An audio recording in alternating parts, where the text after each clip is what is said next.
साथियों नमस्कार, जय हिंद। प्रिय विद्यार्थियों नमस्कार। आज का जो चैप्टर है उसमें मैं आपको कुछ बातें छंद के बारे में महत्वपूर्ण जो प्रश्न है वो बताने जा रहा हूँ। जैसा कि आप देख रहे हैं, छंद जो मूल शब्द है उसमें मूल धातु है वो है चद। क्या है? चद धातु से छंद शब्द बना है और जिसका अर्थ होता है आह्लादित करना या प्रश्न करना, यानी प्रश्न करना या आह्लादित करना, ये इसका मूल अर्थ होता है। और यदि हम विस्तार से बात करें तो कोशकारों ने छंद को पद्य का पर्यायवाची शब्द भी कहा है। मैं मुख्य मुख्य बातें हैं वही आपको यहाँ पर बताऊंगा। अब यदि हम बात करें कि विश्व का प्राचीनतम साहित्य जो वेद है उसका दूसरा नाम भी छंदस है, यानी उसको भी छंद कहा गया है। अब छंद का उल्लेख कहाँ मिलता है इसके बारे में यदि हम प्रश्न करें तो छंद शास्त्र के प्राचीनतम आचार्य महर्षि पिंगल माने जाते हैं। तो इसके आचार्य कौन माने जाते हैं? पिंगल। अतः उनके नाम पर छंद शास्त्र को हम पिंगल शास्त्र भी कहते हैं, यानी छंद शास्त्र का दूसरा नाम क्या है? पिंगल। अब देखिए, संस्कृत एक लौकिक होती है और एक होती है वैदिक संस्कृत। तो लौकिक संस्कृत में छंद रचना करने का श्रेय है वो किसको दिया जाता है? महर्षि वाल्मीकि को।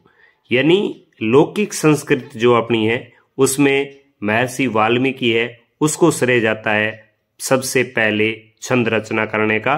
और उन्होंने एक शोक ग्रंथ जो क्रौंचवध की घटना से संबंधित है उसे दर्विद होकर उन्होंने माँ निषाद जैसे एक श्लोक की रचना है वो अनुष्टुप छंद में की थी।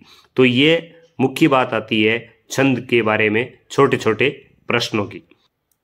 इसके बाद छंद से जुड़ा हुआ जो प्रश्न आपके पूछा जाता है वो छंद का लक्षण क्या है, किसे छंद कहते हैं? तो छंद आप कह सकते हैं कि एक ऐसी रचना जिसमें मात्राओं और वर्णों की विशेष व्यवस्था और गणना की जाती है। ऐसी रचना जिसमें मात्रा और वर्णों की विशेष व्यवस्था या गणना की जाती है तथा जो संगीत की भांति लय और गति से बंधी हुई चलती है उसे ही अपन क्या कहते हैं? उसे ही अपन छंद कहते हैं। और इसके कारण क्या होता है? छंद के कारण काव्य में सौंदर्य आता है। छंद के कारण काव्य में सौंदर्य आता है। अब छंद में मुख्य बात आती है, हाँ, तो छंद में हम बात करें वर्ण और मात्रा की, तो वर्ण को सामान्यतः छंद में अक्षर भी कहा जाता है। और वर्ण के उच्चारण में जो समय लगता है, किसी भी अक्षर के उच्चारण में जो वर्ण है वही छंद में अक्षर है, और उस अक्षर के उच्चारण में लगने वाला जो समय है उसको अपन मात्रा कहते हैं। और मात्रा दो प्रकार की होती है, एक होती है ह्रस्व मात्रा, एक होती है दीर्घ मात्रा। यानी एक मात्रा वाले अक्षर है उनको अपन ह्रस्व कह सकते हैं, और दीर्घ में दो मात्राएं होती है। किसी भी अक्षर में दो से अधिक मात्रा नहीं होती, ये अपने को ध्यान रखना है। और दीर्घ के उच्चारण में जो समय है वो अपेक्षाकृत ह्रस्व से ज्यादा लगता है। ज्यादा लगने के कारण ये है, और ये मूल रूप से हिंदी वर्णमाला पर निर्भर है।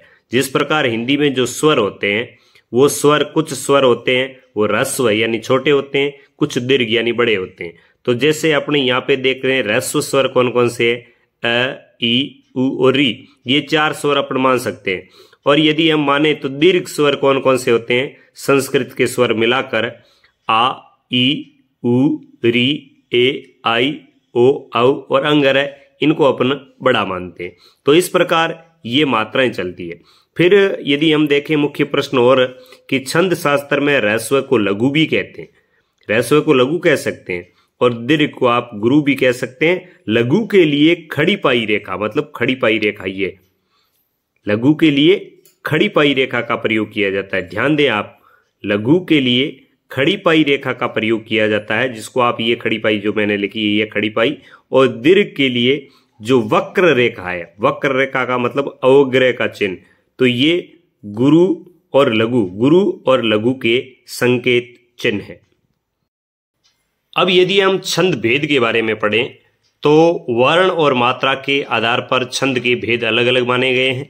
जिन छंदों में वर्णों की गणना होती है उन्हें कहते हैं वर्णिक छंद, और जिनमें मात्रा की गणना होती है उन्हें कहते हैं मात्रिक छंद। अब वर्णिक छंद है उसका दूसरा नाम वर्ण वृत्त भी है और मात्रिक का मात्रा वृत्त भी है। तो वर्णिक छंद की वर्णिक छंदों में वर्णों के स्थान और विचार नियत और निश्चित रहते हैं और मात्रिक में लघु और गुरु का विचार किया जाता है कि कौन सी मात्रा उसके ऊपर गुरु है, कौन सी लघु है, उसका विचार किया जाता है। लघु गुरु मात्राओं के अनुसार उनका योग किया जाता है, उनको जोड़ा जाता है और छंद का पता किया जाता है। अब मुख्य नियम क्या है? जैसे लघु विचार, कौन कौन सी मात्राएं छोटी होगी, वह बड़ी ध्यान देने की बात है। इनको आप माने कि सभी ह्रस्व स्वर यानी ए, ई, उ और री, उसके योग से बने वाले सभी व्यंजन है वो लघु ही होंगे। ये आप ध्यान दें कि जैसे मैंने ये चार आपको ये बता रहा हूं, ये मात्राएं जिनके साथ लगेगी वो सभी लघु ही होंगे।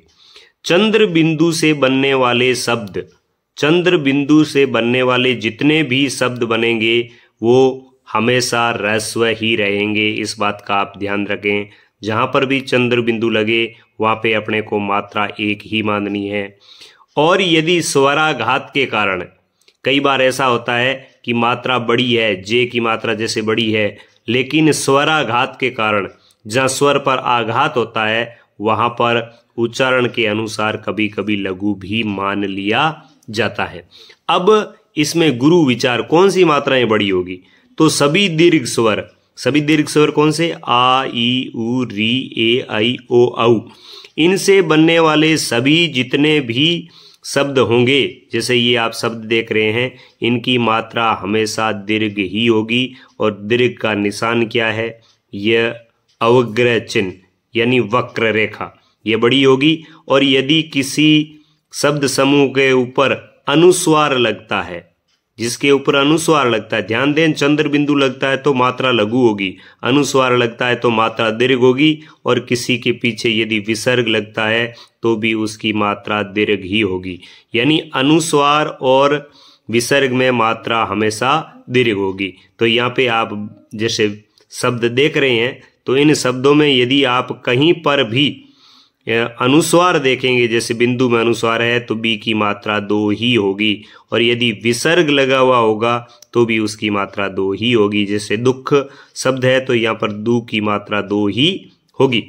इसके बाद यदि आप देखें संयुक्त अक्षर, संयुक्त अक्षर में जो आगे वाला अक्षर है उसके ऊपर मात्रा हमेशा 2 हो जाएगी, वह हो जाएगा द्विमात्रक अर्थात गुरु हो जाएगा।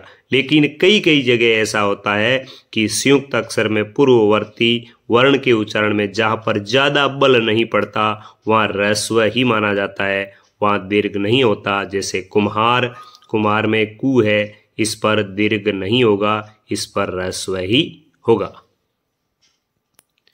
अब बात आती है गण विचार तक। तो गण क्या है? गण का सामान्य अर्थ होता है समूह है, और छंद शास्त्र में जो 3 वर्णों का समूह है उसको गण कहते हैं।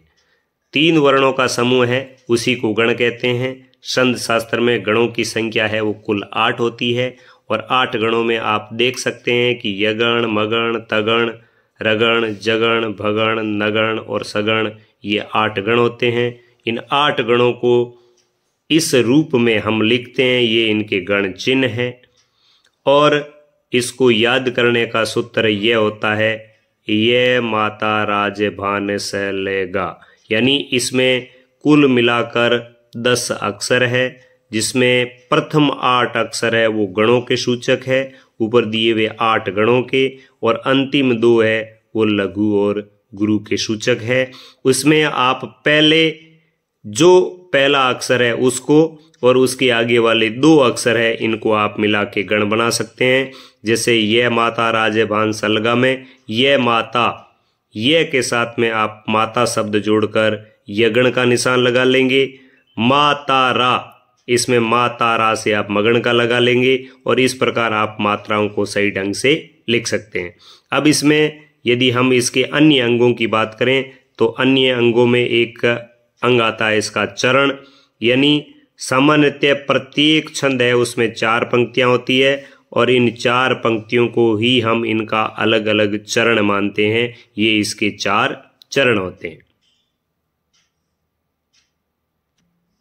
यानी किसी भी छंद का जो चतुर्थांश चौथाई भाग है वही चरण कहलाता है। चरण को आप पद भी कह सकते हैं, चरण को आप पाद भी कह सकते हैं।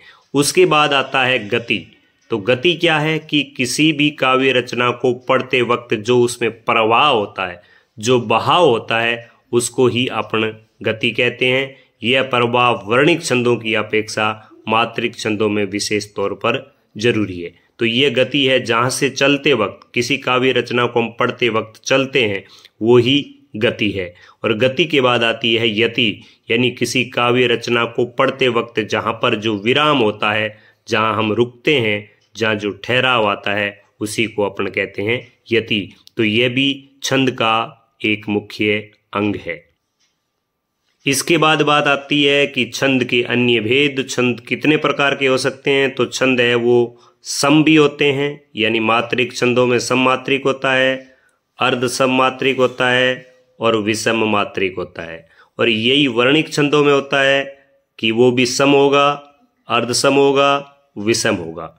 कहने का अर्थ यह है कि जिस छंद के चारों चरणों में समान मात्राएं होगी या समान वर्ण होंगे, तो वो या तो समवर्णिक होगा या सममात्रिक होगा।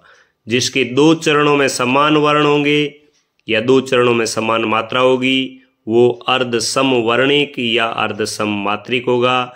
और जिस छंद में सभी चरणों में मात्राएं अलग अलग होगी या बराबर नहीं होगी या दो छंदों के योग से बनेगा, तो वह छंद होगा विषम मात्रिक छंद। तो इस प्रकार ये मात्रिक और विषम मात्रिक और अर्ध सम मात्रिक रूप में छंदों को हम बांटते हैं। अब आगे की वीडियो में हम पढ़ेंगे कि पाठ्यक्रम में कौन कौन से अपने मुख्य छंद है। धन्यवाद।